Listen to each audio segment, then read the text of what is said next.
Come in. Welcome. I'm E.G. Marshall. Welcome to another hour of mystery and suspense. To a terrifying experiment in supernatural power. An experiment by a retired scientist to direct his wife's subconscious mind to shoot him. She is lying on her back in the dark bedroom. He is in his study, concentrating, transmitting by mental energy his instructions. In the night table, Helen. In the night table, the gun. Pick up the gun, Helen. Pick up the gun. Now leave the bedroom and come to my study, Helen. My study. Come to my study. Point the gun at me, Helen. At me. Point the gun, Helen. Now, pull the trigger. Pull the trigger.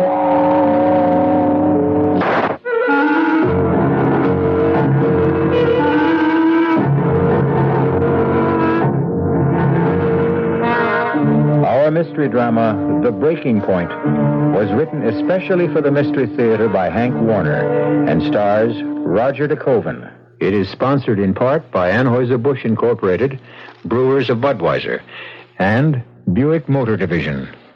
I'll be back shortly with Act One.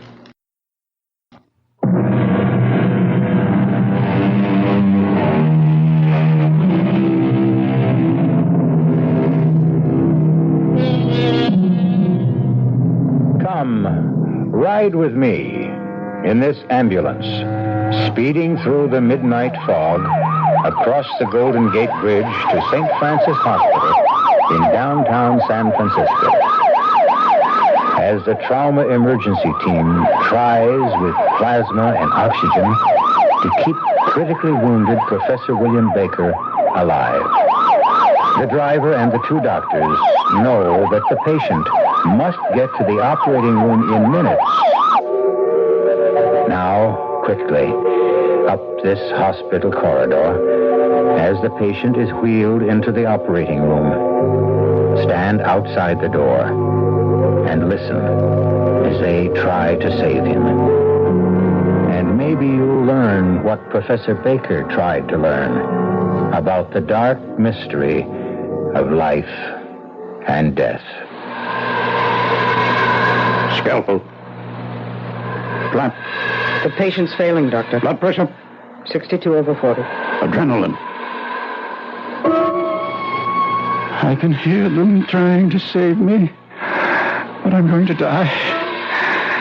And I want you to know that I'm dying all because I made my wife murder me.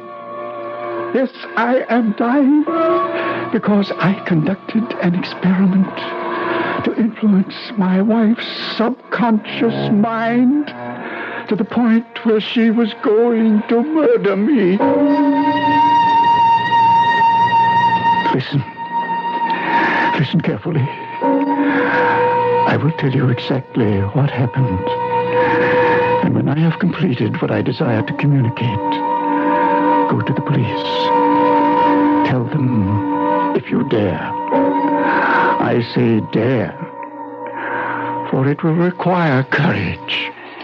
It began this afternoon when Dr. Philip Simpson, the brilliant young brain surgeon, drove up in his station wagon from Palo Alto to address the San Francisco Medical Society and spend the night with us at the cottage Helen, my wife, and I had rented in the wooded hillside just across the Golden Gate Bridge, overlooking the ocean. He brought Chiche, one of two capuchin monkeys he kept under observation in his research laboratory. It's good to see you, Philip. It's so good to see you, Professor Baker. So, that's Chiche. Yes, he wants to get out. Quiet town, Chi-Chi. Come on, you can come out. Hello, Chi-Chi. Oh, you want to shake hands, too? Of course. Welcome, Chi-Chi. Very affectionate. Astounding talent for mimicry. Oh, dear. Get off Professor Baker's shoulder, Chi-Chi. Come on down.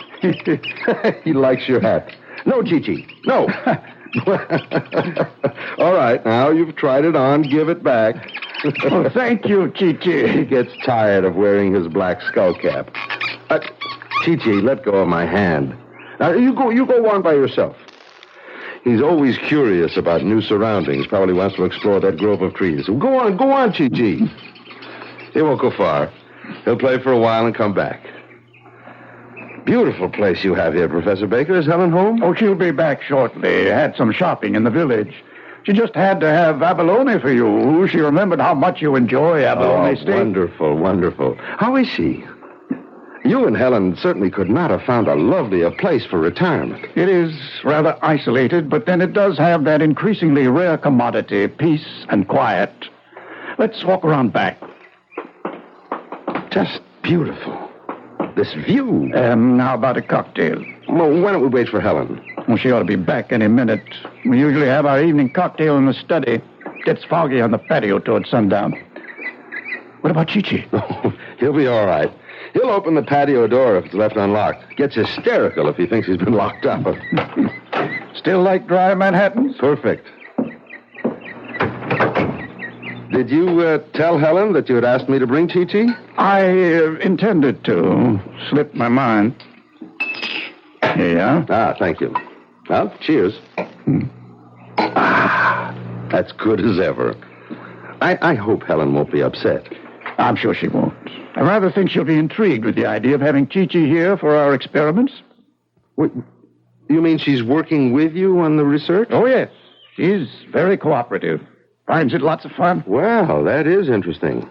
Is she as intrigued as you seem to be with psychic studies?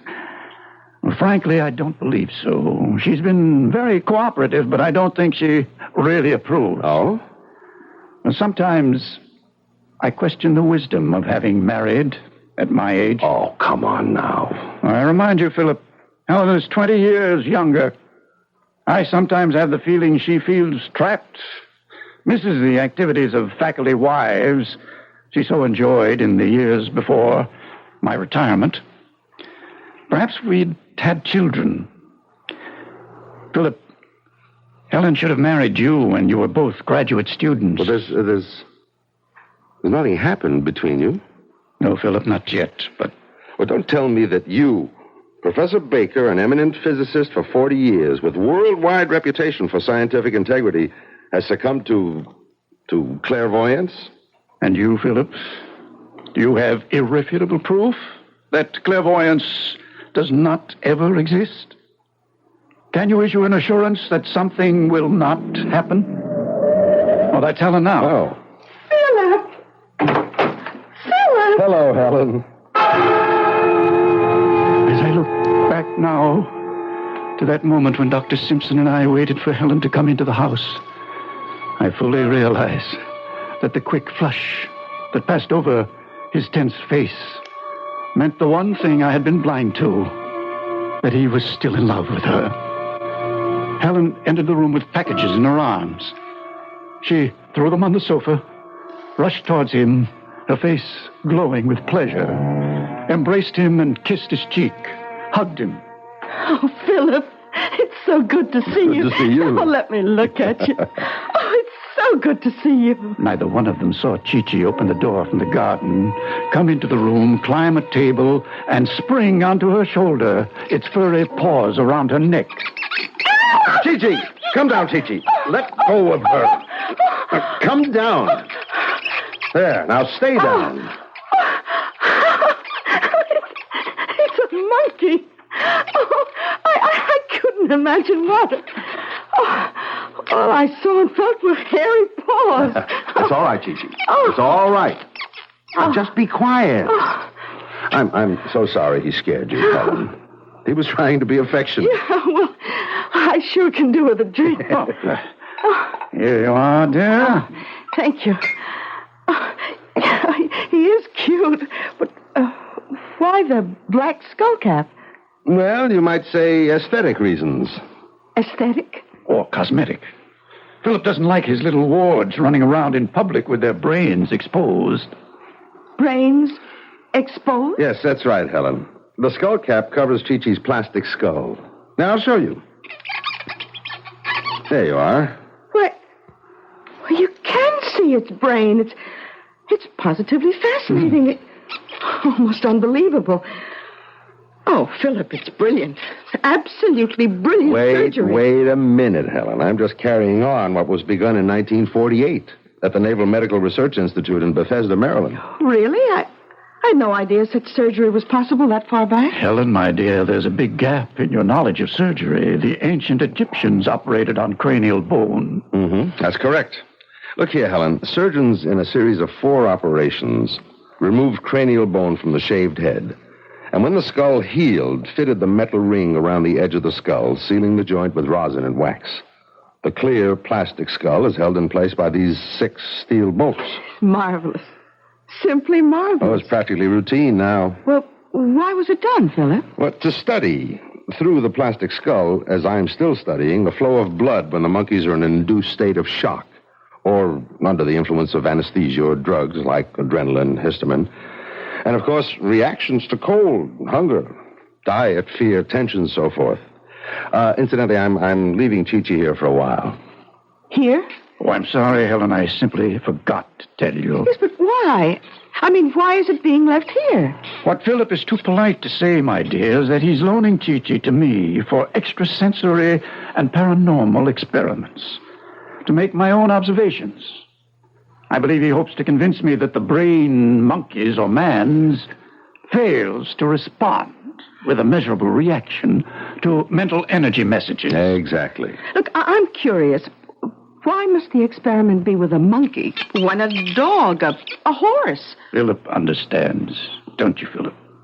Well, Helen, in the scale of intelligence among animals, the monkey has the highest ability to learn, next to man. Oh, Philip, what time is your lecture? Well, I should be at the academy by 8.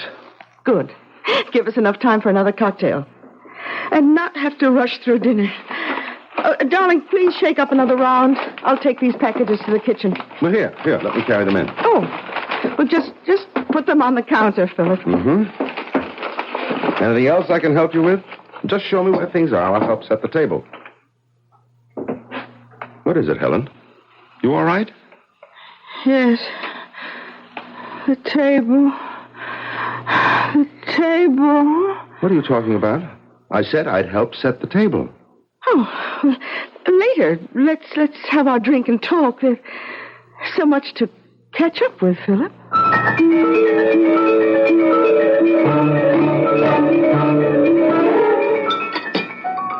More coffee, Philip? Yes, please. Oh, have some more of the strawberries, Philip. And ice cream. Just a little. Helen, what you've been telling me is hardly believable. Well, there's no room for disbelief, Philip. There's evidence. Evidence? Yes. I'll get the drawings. Excuse me. Be right back. They're in the study. I don't like it, Helen. Do you have these dizzy spells often? Well, they've been more frequent recently. Well, you should stop participating in such experiments. I'll talk to William. Oh, please don't. Please. Here we are. Philip, look at these rough line drawings. Do they suggest recognizable objects? Well, this might be an apple, I guess. This, suggests a knife. I can't see anything in this one. Meaningless lines. Yes, that one is meaningless. Note the dates on the drawings. About a month ago, I sat at this table with 3 objects in my hands. An apple, a knife, and a salt shaker. Helen was stretched out on her back in the bedroom, her mind clear of any thoughts or feelings, awaiting my energy message. She could not hear me. She could only receive my thoughts, my instructions. I sent a message for her to pick up the pad and pencil on the night table. I sent an energy message telling her I was holding an apple, a knife, and a salt shaker, and for her to draw them. She got 2 out of 3. You ask me to accept this as evidence that you can control the actions of the mind of a person who's out of your sight? Out of the sound of your voice, even physically in another place? Oh, I call it coincidence, accident. It did happen, Philip. In many other experiments we did together. It took me months of training to achieve a state of receptivity. Well, that's all very interesting. But I'd better soon be on my way to the academy. I can see you're still skeptical. Can you spare 3 more minutes for another, as you say, interesting experiment now? Right here with Helen? With Helen? I'd rather not. I don't mind, Philip. All right, very well. Thank you, Helen. Lie down in the bedroom. I'll give you 2 minutes to achieve receptivity. I will repeat once more, Helen. Come back. Pick up the coffee pot and pour the coffee right on your fine lace tablecloth. You're not going to let her... No, this gong will stop her. More coffee, Philip? Well, I really should be going. Oh, yes, before the bridge traffic gets heavy. Here, I'll help you carry these things to the kitchen. He followed her into the kitchen, carrying a tray. The brilliant Dr. Simpson had been puzzled. Are you all right? He had asked her. Dr. Simpson, who recognized only the physical laws of matter, had asked, are you all right? But she wasn't all right. Dr. Simpson didn't know then what the trouble was. But late that night, when he returned from his lecture, he found out about the experiment that was underway with the loaded gun in the night table.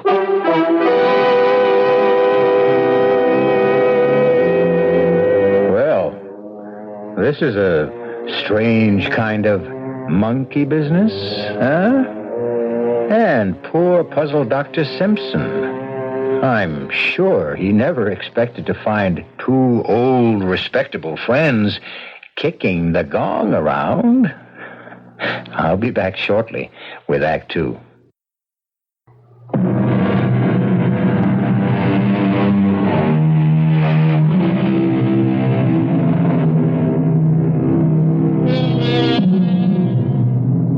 Now, clear your mind and listen with a blank mind, and maybe you will intercept the next mental radio message Professor Baker has prepared for Helen. Ready? Helen didn't wait up for Dr. Simpson to return. I waited in the study, dark but for the small lamp on my desk, and still, except for the soft breathing of Chi-Chi asleep in the shadowy corner of the sofa. I waited and read until I could be sure that Helen was sound asleep. I unlocked my desk and took out the one notebook I kept hidden from her and made an entry. The experiment is beginning to show results. Today, Helen reacted with an unmistakable manifestation of dizziness and mental depressiveness when Dr. Simpson mentioned the word table. I am convinced that the subject has reached the stage of complete susceptibility and receptiveness. Then I continued the experiment. I stared in the direction of the bedroom door and concentrated. I shut out every sight and sound and thought until I was oblivious to everything but the task at hand. Helen, there is a gun in the night table. In the night table, Helen. In the night table. A gun, Helen. In the night table. A gun. Helen. Professor Baker. Yes? What are you doing? Experimenting. Where's Helen? Lying down in the bedroom. Close the door, won't you? Professor, what is this experiment? It's a very simple experiment. I'm trying to reach a mind. Now, if you'll excuse me. Helen, there is a gun in the night table. Stop it. Stop. Why, Why, you're shaking, Dr. Simpson. What are you up to? I'm simply trying to tell Helen there's a gun in the night table by her bed.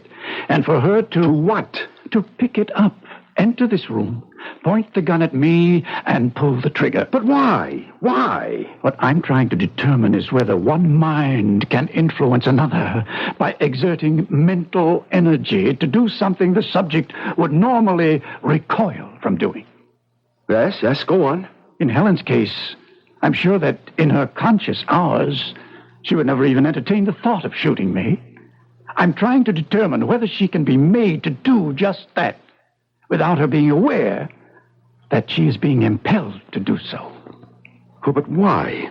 What would it prove? Prove? Don't you see? If one mind can control another across space, think of the power men of goodwill can exercise over evil.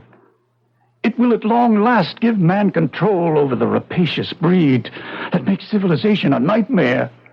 The evil, power-hungry men who brainwash their countrymen into one war after another. Professor, how long has this been going on? For weeks. Every night. You recall Helen's depressiveness this evening? When you mentioned the word table? You mean... Yes. The reaction. Results. My mind is beginning to control her subconscious. You witnessed it, Philip. And now, have you the scientific integrity and the courage to witness the experiment carried through? I have conditioned her to come in when the clock strikes midnight. In a few minutes now. What do you mean, do I have the courage? Yes. To stand by and not interfere when or if she's about to pull the trigger to kill me. You mean the gun is loaded? Of course it is. But why not blank bullets? The experiment must be carried out with all factors of reality to eliminate all possibility of interference from her extrasensory perception. I don't understand. Don't you see? Her extrasensory perception could signal her subconscious mind that the gun is harmless and the experiment would prove nothing. Professor Baker, I simply cannot understand how a man like you, who's devoted 40 years to the science of physics, can suddenly, on retirement from scholastic life, devote all his time to such elusive matters as parapsychology, mental telepathy, clairvoyance, fantastic nonsense. You sound very dogmatic for a man of science, Dr. Simpson. With all due respect to your sincerity and your experiments, Professor Baker, the vast array of scientific knowledge still supports the theory that human behavior can be traced directly to the physical and chemical factors of the human body. And you think Chi-Chi will convince me of that? Precisely. You allow for no distinction between man and the monkey? None. Both are animals. Listen to me, Philip. You've been trying to dissuade me. Oh, I'm quite aware of that. Now let me try to convince you. All right, I'm listening. From the time the British Society for Psychical Research was founded in 1882... right through the present worldwide experimentation to pierce the veil of the unknown, the one thing that has been missing is the willingness of scientists of unquestioned integrity to conduct their own experiments. The time has come, Philip, for researchers like you and me to settle once and for all what is or is not possible, is or is not true in paranormality. If I consent to witness your experiment, will you promise me that if it fails, tonight, now, you will never again experiment with Helen's mind? Yes. But, Philip, I can see you're still afraid that the experiment will succeed and that she could shoot me. I'll put you at ease. This gong that stopped her from pouring the coffee on the table. Here, you hold it. And if you think the situation warrants, strike the gong. Very well. Proceed. He stood by the door to the study, one hand holding the brass gong by its silk braid, his eyes watching the clock on the mantel as it started to strike midnight. Chi-Chi, awakened by the clock and our raised voices, was nervously pacing back and forth across the top of the back of the sofa. Philip watched the door. I sensed he was prepared if Helen failed to respond to the gong. He would strike the gun out of her hand. I resumed the experiment. Pick up the gun. Come into the study, Helen. The study, Helen. Helen walked in, her eyes fixed and staring, her arms at her side, her right hand slightly behind her. Philip, mouth open, unable to utter a word, watching her. Point the gun at me. Pull the trigger. Helen! Dr. Simpson dropped the gun. Rushed to me as I slumped over the desk. Good God. The bullet hit in my chest. Helen! Towels, adhesive tape. It's a chest wound. Have to keep him from sucking in air. He looked up from examining the wound. One glance told him she didn't hear or understand. He ran to the bathroom, got towels and the tape. Helen, call an ambulance. He moved me to the couch, pillows under my head, ripped open my shirt, pressed the towel on the wound, taped my chest to keep the pressure on the wound. Call the ambulance, Helen. She didn't respond. He seized the phone. Put down the phone, Philip. Helen. Helen, why are you pointing the gun at me? Put down the gun. She lowered the gun to her side. He went to her. My eyes closed. I struggled against the blackness flooding my mind. I struggled as the blood trickled from my wound to listen. Helen, don't you hear me? Answer me. Answer me. Why did you slap me, Philip? Helen, do you know what you've done? What have I done? You've shot him. Who? Your husband, Professor Baker. We've got to call an ambulance, Helen. His pulse is... Will he live? The ambulance, Helen. He won't live, will he? I can see it in your face, Philip. He won't live. He'll die if he doesn't get to the operating room. I want him to die. What did you say? I want him to die.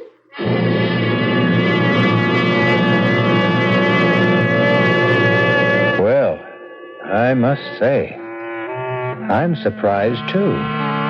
But then, Helen's probably like most women. Not always mean what they say or say what they mean, huh? Wonder what's really on her mind. But she's in good hands with a doctor in the house. I'll be back shortly with Act 3.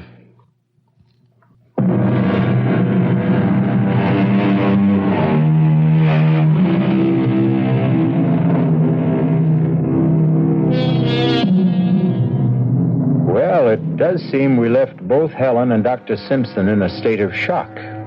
Not to mention our bleeding Professor Baker and that hysterical Chi-Chi. Let's rejoin them and see whether there's help for any of them. I don't want him to die. Listen to me, Helen. You must let me call the ambulance. Don't you see? We must. If he dies here, the police will want to know why we didn't call the ambulance. The police? Yes, Helen, the police will want to know. Oh, Philip. Hold me. I'm so mixed up. Come. Sit down. Lean back. Just try to relax. Put the gun on the floor. I'll call the hospital.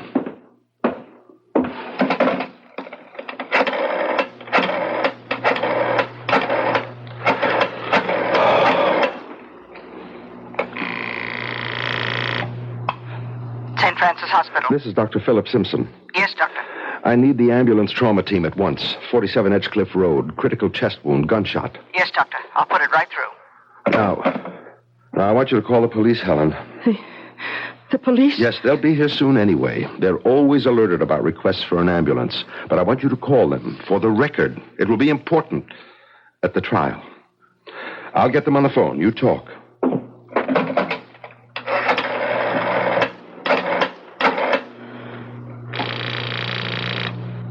Police emergency, Sergeant Peters. Oh, this is Mrs. William Baker. 47 Edgecliff Road. I want to report that I just shot my husband.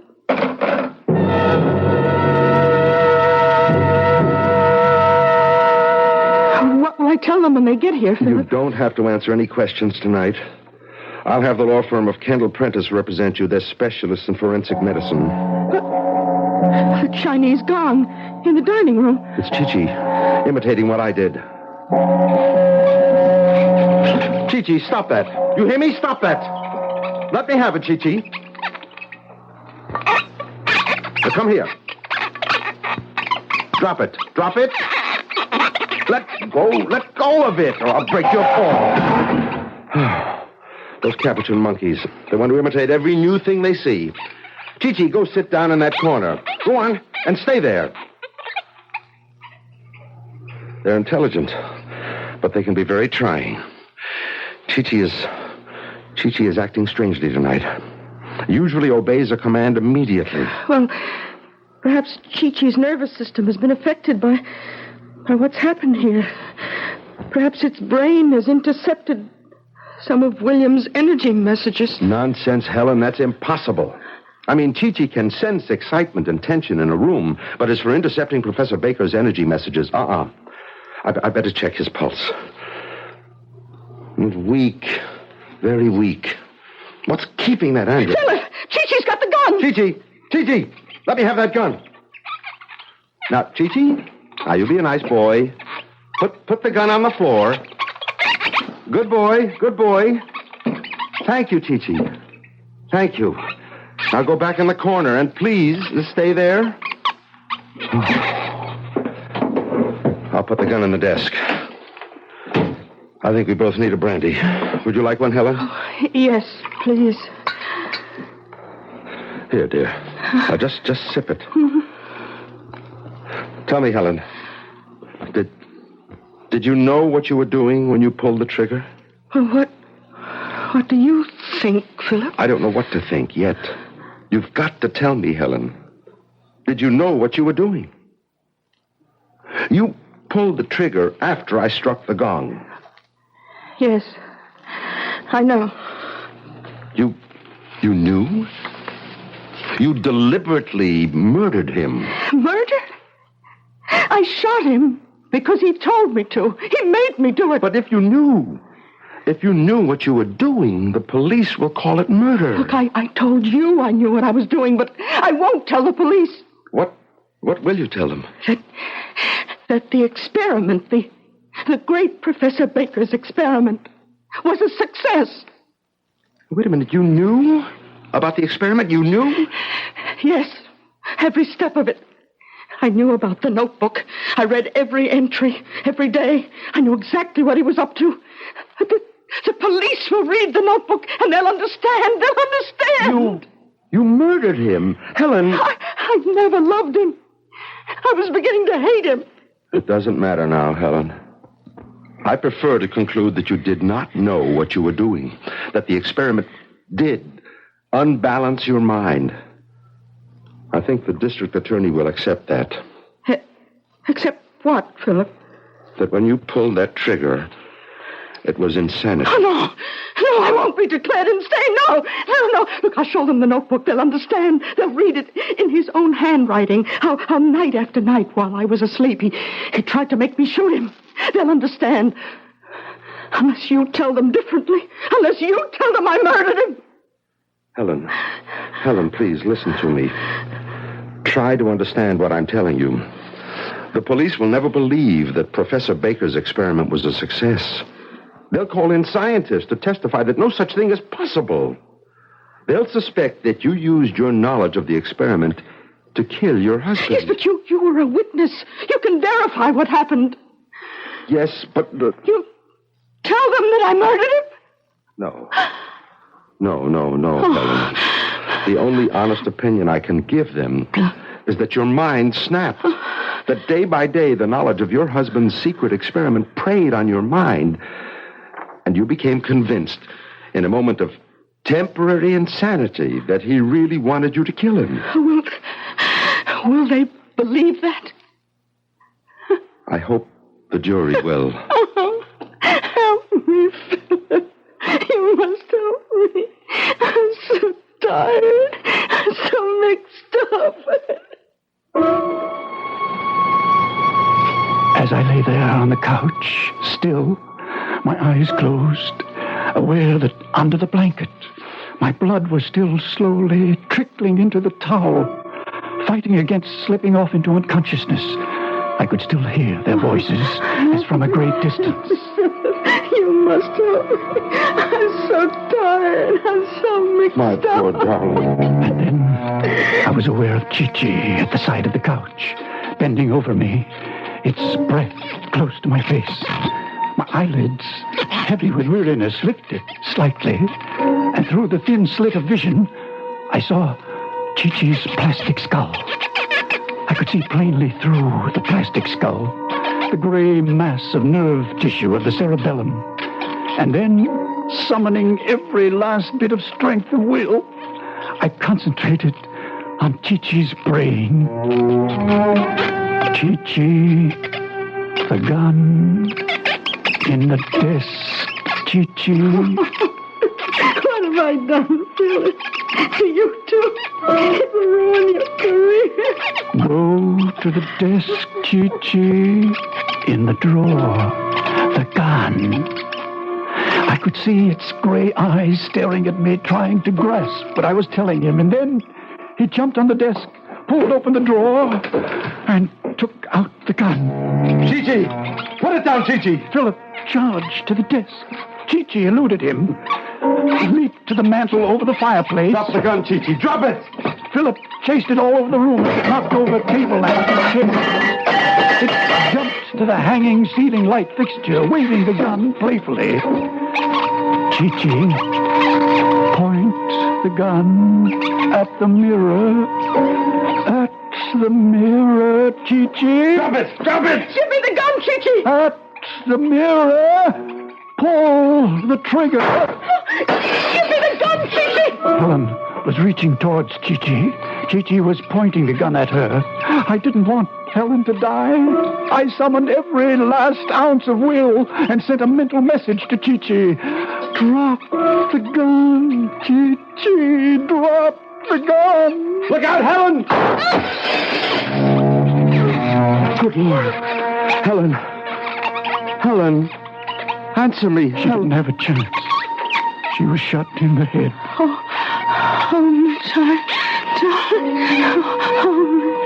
You must not die, Helen. You must not die. Helen, I love you. Chi-Chi was at the door at the garden in a panic, trying to open the door, the gun still in his hand. Philip grabbed the fireplace poker, swung it on Chi-Chi's plastic skull. It glanced off and fell out of his hand. Philip picked up a chair, threw it at Chi-Chi with all the strength of his fury. It crashed through the glass. Chi-Chi jumped through the opening. Philip picked up the poker, went after Chi-Chi. I could hear Philip chasing him across the flagstones of the patio. I heard the police car. I could hear Philip shouting. Chi-Chi!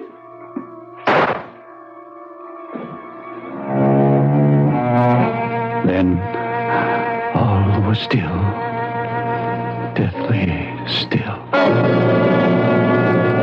I lost consciousness until I became aware of someone talking on the telephone. Yes, Lieutenant. 2 dead. Mrs. Baker in the house, and Dr. Philip Simpson in the woods back of the house. Yeah, 1 bullet in each of them. John says Dr. Simpson was pretty far gone when he found him. Says he tried to tell him something. John thinks it was something about a monkey still running around out there with a loaded gun. It beats me too, Lieutenant. No, nothing else. Oh, yes, we found a black skull cap hanging on the chandelier. That's what I said, skull cap. Odd-shaped thing. Can't figure out what it's for, no. Right. Oh, better get that ambulance out here fast. Professor may still have a chance.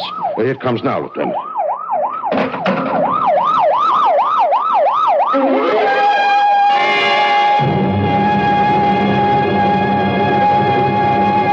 That's how it happened. Exactly how it happened. The police are still puzzled. Chi-Chi will probably find roaming the woods the gun somewhere nearby. Chi-Chi did it. Tell the police Chi-Chi did it. Why? Perhaps it was mimicking Helen after it witnessed her shooting me. I shall never know.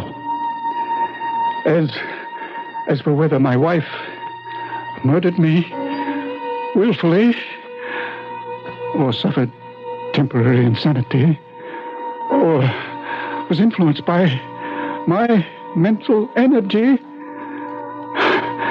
you must judge for yourself after you read the full record of the experiment in the notebook. Yes. Go tell the police and Professor Seligson. You can locate him through the American Society of University Professors. Tell them I decided to communicate the foregoing just an hour ago when I heard the operating team give me up.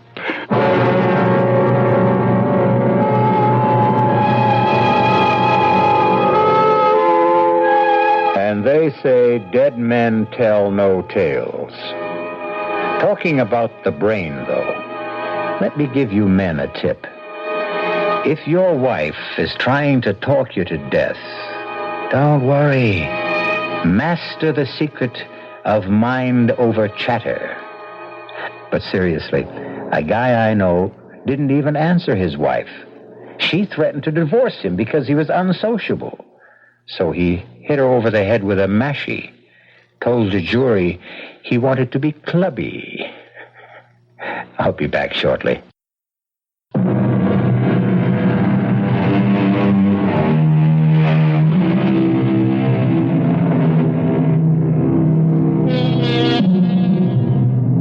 A word of advice, folks. When brain fatigue threatens and mental strain upsets you, why not settle down beside your radio for another relaxing hour of suspense and adventure in the complimentary season seat reserved just for you in our Radio Mystery Theater.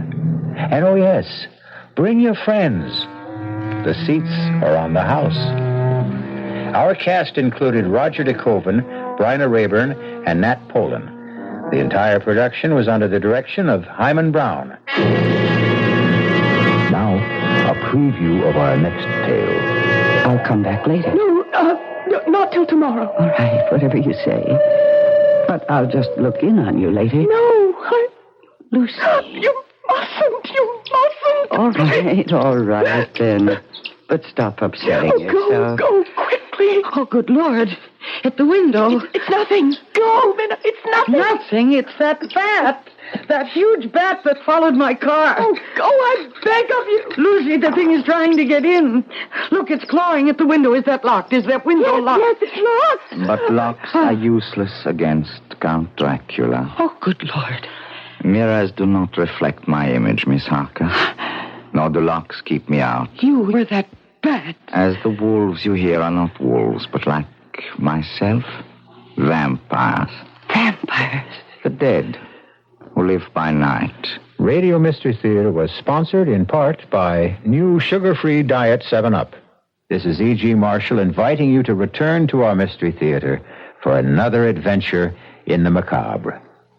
Until next time, pleasant dreams.